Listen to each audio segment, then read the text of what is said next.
Many Western leaders are working to accommodate Muslim blasphemy demands instead of resisting this. They're using a patchwork of revived and expanded blasphemy laws, public order offenses, and laws punishing religious and racial hate speech. The latter of which being as undefined as the Muslim blasphemy laws themselves, and thus serving as perfect proxies for them.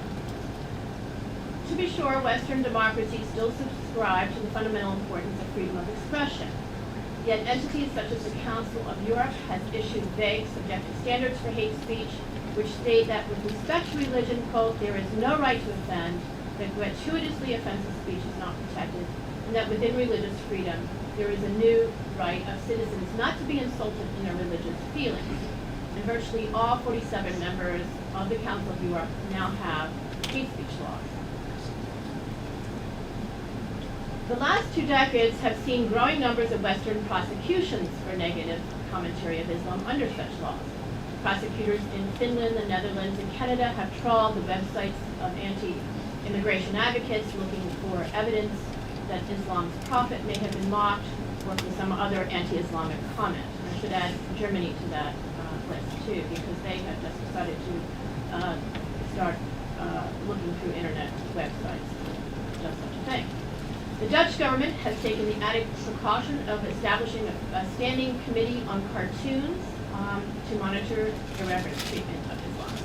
In France, Canada, Norway, and Italy, publishers, editors, and authors have been tried for inciting religious hostility and insulting religious sensibilities with their critiques of Islam and Muslim immigration. In Austria, Elizabeth Savage-Wolf, who had lived in Iran and Libya, was recently convicted and may now face prison for her briefing to an anti-immigration political party, which the verdict of an appeals court described as, quote, putting Islam in an extremely negative light. In Germany, a man was convicted for desecrating or sacrilegious treatment of the word Quran, not the sacred text itself, but the word.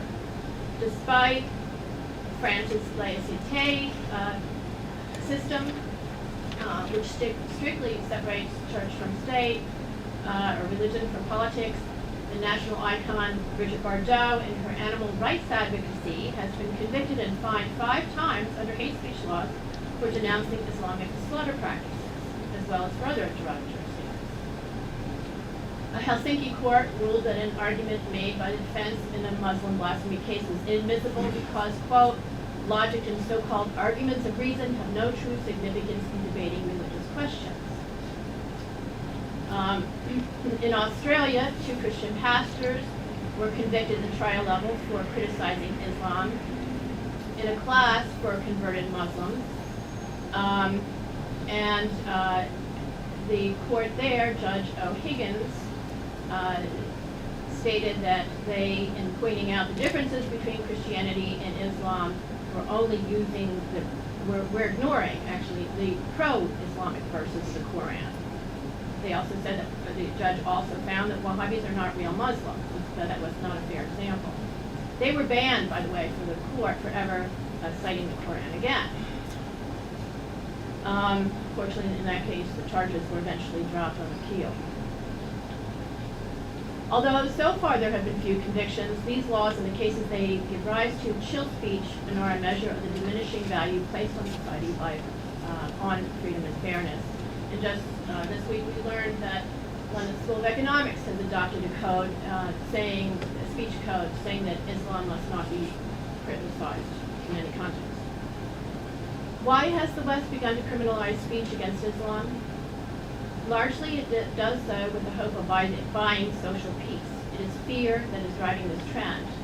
But such laws foster the opposite. They thwart peaceful coexistence by promising a rush to litigation by various religious groups against each other, and by empowering radicals by giving them a platform within society. The U.S., of course, has the First Amendment, which gives us strong protections, and we have not followed Europe, Canada, and Australia down this path so far. We are one of the only Western nations, certainly the only major Western nation, that does not have either blasphemy or hate speech laws.